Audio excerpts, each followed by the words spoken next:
Hello everyone. Welcome to Confessions Jury, where Reddit's AITAH stories go on trial. Make sure to listen carefully and express your verdict in the comments section below. Moving on to the first case. Case 1. Am I the bad person for asking my wife to divorce me if she doesn't trust me because she has accused me of cheating on her with her own sister? I, 28M, have been married to my wife, 27F, for 3 years. We started dating when I was 21 and she was 20.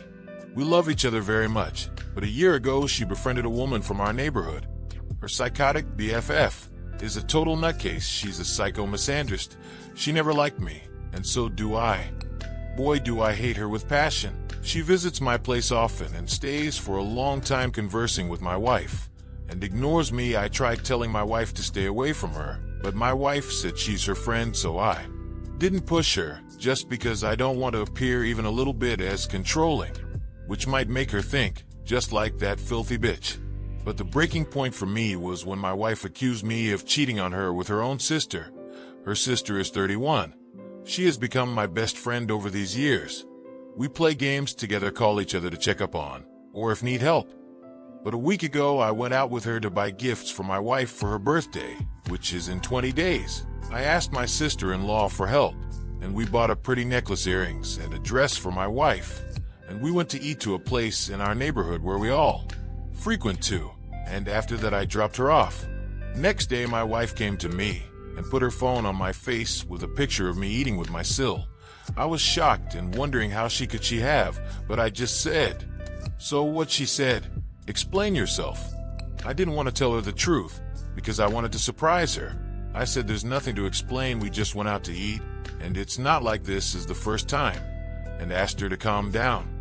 But my wife started screaming at me and crying and kept saying that I am cheating on her with my sister-in-law. And when she said that, I decided that I have had enough of this. I grabbed the gifts, which I had kept hidden, and receipts, and showed it to her and told her everything. I said that you are surrounding yourself with toxic people, and you are corrupting your mind with their toxicity. I didn't say anything this whole time, but you are taking it too far now, that it has come to the point where we can't even eat with our own family. If you were to go for a lunch with my brother, would I accuse you? What sense does it make? If you don't trust me, it's better if you just divorce me and find someone else. I left, and I didn't pick her calls this whole time because the accusation is far too much for me. Her family keeps calling me and asking me to forgive her. It's just misunderstanding. But my sister-in-law, after I told her about her toxic BFF, says that it's okay to ask for divorce if your spouse doesn't trust, but I should at least try counseling with my wife and help her understand, but it's also okay if I divorce. Thing is, I tried to help her understand before and tolerated her BFF and whatever she said. But this time, not only my wife accused me of cheating, which is far too much, but she accused me of cheating with my sister-in-law, which is disgusting as hell. What do you think about this one? Lay down the hammer in the comments section, and let's move on to the second case. Case 2. My daughter just contacted me after 17 years asking if I want to meet my granddaughter. Am I the bad person for telling her that I don't care about her or her daughter and to never contact me again? I am in my 60s now. I was married to my ex-wife, and we had a daughter. Our marriage was going through its ups and downs, but I was really close with our daughter. But as our marriage was going through its difficulties, I made a huge mistake I still regret to this day. I started having an affair with my coworker. She was in a violent, physically abusive relationship at home. We became friends at work, and things just escalated from there. She got an out from me. She got the support she needed to file for divorce from her husband, who is currently in jail now. The affair went nowhere, and we called it off shortly after. But I was glad that she got off her abusive relationship and that she was safe. But when my ex-wife found out about the affair, things expectedly didn't go well. She lashed out and said a lot of horrible things about me to our daughter, who was 15 at the time. I admitted full fault with the affair. But even after the divorce, I sensed that the distance between me and my daughter was growing, until one day, my daughter said she wasn't going to speak with me anymore, and she was going to cut me off from her life forever.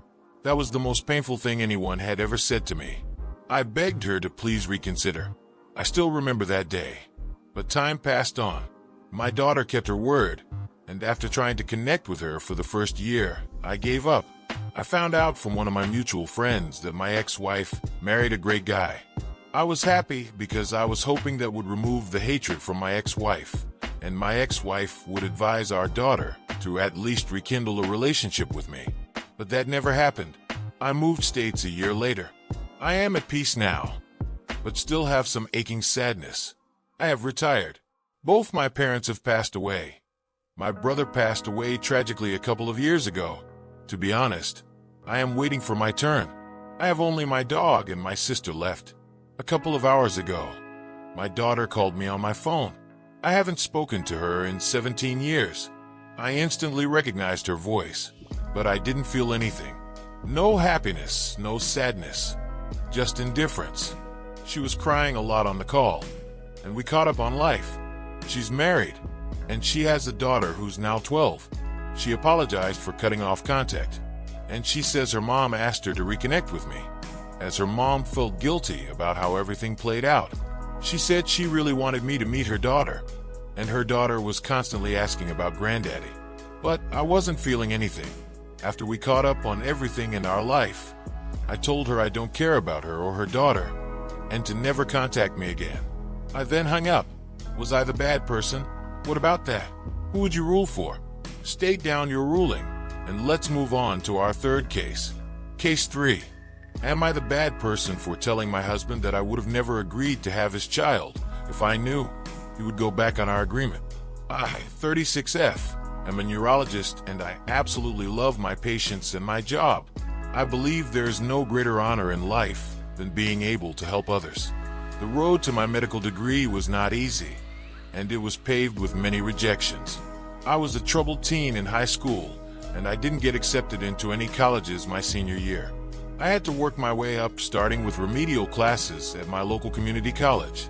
When I finally got into medical school at 26, I was absolutely thrilled.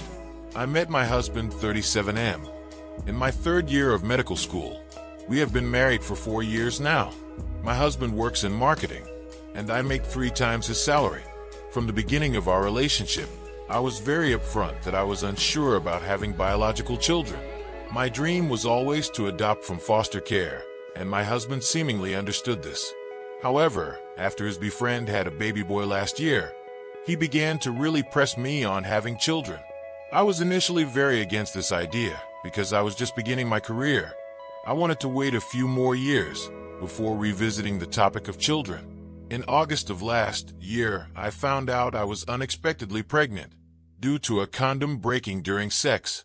I was initially considering an abortion, but after many heartfelt conversations with my husband, we decided to keep the baby, and he would quit his job and stay home until our daughter was old enough to start preschool. There were several factors that went into our decision to have him stay home with our daughter. I make significantly more money than him, so financially it just made more sense. I am in the first few years of my career as an attending physician. After 4 years of med school and a 4-year residency, I am just starting to practice on my own, whereas my husband has been in his career for 15 years. I was very clear I had absolutely zero desire to stay home and be a housewife. I respect stay-at-home mothers, but my work is my life, and I would go crazy at home all day. This just isn't a lifestyle I want whatsoever. Finally, I am not comfortable putting my child in daycare until she is old enough to express herself verbally. As a victim of a molestation when I was young, I just do not trust people enough to leave my daughter in the hands of strangers when she would be unable to report abuse/neglect. Our daughter is 9 weeks old today, and I am preparing to return to my practice in a few weeks. This weekend, I left my husband alone with our daughter while I attended a medical conference out of state. The conference was amazing, but when I returned home, my husband began acting weird. Today, when our daughter was napping, I pressed him to tell me what was wrong. He absolutely broke down and said he doesn't think he can do this. He expressed how trapped, alone, and overwhelmed he felt all weekend. He now wants me to extend my maternity leave and is talking about trying to get his job back. This made me freak out, and I asked, "Well, what will we do with our daughter now?" He responded by suggesting I leave my practice and work from home. I said absolutely not. And he suggested daycare. At this point, I just lost my shit and screamed. If I knew you were going to back out of your promise to take care of our daughter, I would have never had your child. I know I completely overreacted, and I would never trade our daughter for anything. I love her so much, but I am so upset with my husband, and I'm not sure how to move forward at this point. What do you think the fair ruling should be? You hold the power of judgment. State your ruling in the comments section below. Thank you for watching. We hope you enjoyed this video. In life, we may run, but we can never hide from true justice. Stay safe, everyone.